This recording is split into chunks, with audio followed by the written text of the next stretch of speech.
Olá, que ótimo ter a sua companhia em mais uma explicação visual detalhada, um conteúdo orgulhosamente trazido pela Ford College. Pois é, finalmente chegamos à fase final de montagem do nosso projeto, a composição do relatório sobre o impacto inovador da Solana. E olha, para deixar bem claro desde o começo, esse processo aqui não é exatamente uma empreitada artística de escrita criativa, tá? Na verdade, é pura engenharia mecânica de altíssima precisão. O nosso grande objetivo é pegar todas aquelas peças soltas de dados e montá-las em um motor analítico perfeitamente funcional. E isso tudo antes que os revisores acadêmicos encontrem sequer um parafuso solto. Para garantir que tudo corra bem, a nossa planta de engenharia para hoje é bem direta e dividida em 5 partes. Primeiro, a planta do relatório. Segundo, os critérios de aceitação. Terceiro, a linha de montagem em si. Quarto, o controle de qualidade. E para fechar, os nossos próximos passos. Simples e direto ao ponto. Vamos lá, seção 1, a planta do relatório, onde a gente organiza as nossas matérias-primas. Pensa que o chassi dessa nossa máquina já está começando a tomar forma. Se a gente olhar para trás, lá da primeira lição, a gente trouxe o framework estrutural. Da segunda lição, veio a nossa matriz de evidências. Essa matriz é fundamental, porque ela atua como o combustível e a fonte única da verdade. Lembra dela? Aquela mesma planilha enorme que organizou todo o caos das transações e dos picos de TPS da Solana. E claro, da terceira lição, a gente traz o rascunho da análise, que é basicamente o nosso metal bruto, onde os achados da blockchain já foram testados e só estão ali aguardando a moldagem final. Avançando agora para a seção 2, critérios de aceitação e padrões de qualidade. Aqui, a gente entra em um conceito absolutamente crucial, a rastreabilidade. Sem exagero, ela é o coração pulsante de todo esse projeto. Basicamente, rastreabilidade significa que cada afirmação feita sobre os nós validadores da Solana, cada dado específico de TPS e cada conclusão nossa precisa ter um caminho ininterrupto e verificável direto até os dados brutos. É simples assim. Se uma alegação não pode ser rastreada até a sua origem, ela é eliminada da montagem, sem exceções.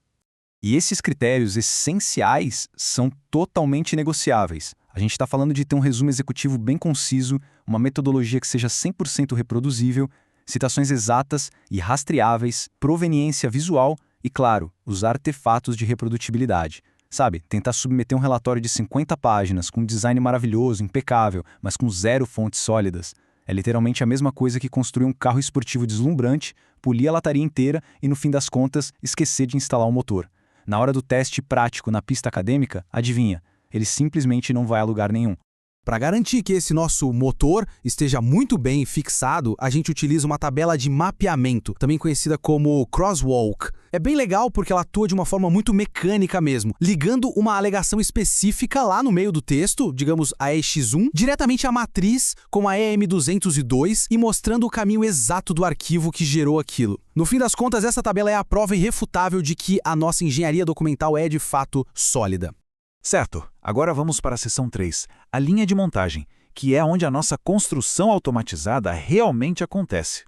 Nessa etapa, a ordem absoluta é o que dita o ritmo do trabalho. Funciona assim. Primeiro, as pastas de origem são preparadas. Em seguida, todos os nomes e legendas são rigorosamente padronizados. O terceiro passo é onde a mágica da automação entra em cena, acionando um script de validação. Pensa nesse script como um robô inspetor incansável que fica procurando obsessivamente por qualquer citação que esteja faltando. E só depois de passar por ele é que chegamos à etapa 4, que empacota tudo bonitinho em um PDF e em um arquivo zip.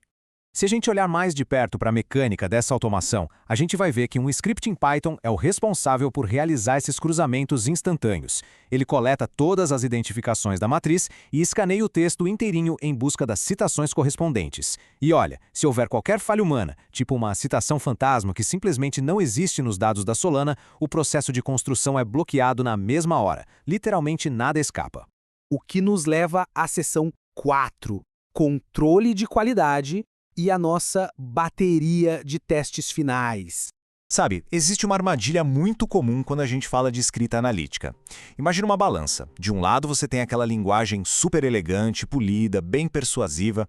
Do outro lado você tem a rastreabilidade pura e fria. É claro que o polimento retórico é cativante e muito bom de se ler, mas a rastreabilidade estrita vai vencer todas as vezes durante uma revisão mais rigorosa.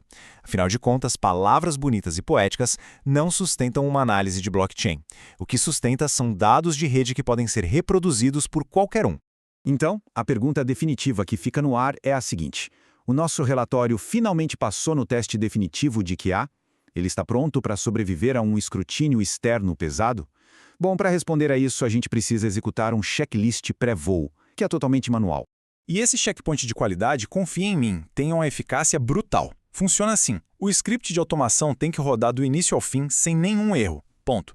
O layout visual precisa estar intacto. Além disso, a gente testa manualmente 3 alegações aleatórias do texto, rastreando cada uma delas até a fonte original. E por fim, pelo menos um gráfico de desempenho da Solana precisa ser recriado do zero a partir do código. Esse registro rigoroso de revisão é o que blinda completamente o nosso trabalho final. Finalmente, chegamos à seção 5, próximos passos e a grande conclusão do nosso projeto. Aqui, a gente precisa de uma mudança total de mentalidade quando se trata da Web3. A matriz de evidências, ela deixa de ser só uma planilha qualquer e se torna um verdadeiro contrato imutável. Os gráficos não são mais simples decorações para o texto, eles são evidências de primeira classe. Quem estiver lendo o relatório tem que conseguir reproduzir absolutamente tudo sem precisar adivinhar um único passo da nossa análise de rede. Ao tratar o nosso relatório como uma verdadeira linha de montagem, a gente acaba construindo uma armadura de dados que é praticamente impenetrável. E na próxima fase, esses achados técnicos profundos sobre a Solana vão colidir de frente com o consenso acadêmico. A boa notícia? Nossos dados estão mais do que prontos para o impacto. Bom, para continuar explorando todas essas técnicas e mergulhar ainda mais fundo no ecossistema da Web3, não deixem de acessar Ford College. Esta foi mais uma explicação visual trazida a vocês pela Ford College. A construção com precisão não para por aqui e a gente se vê na próxima.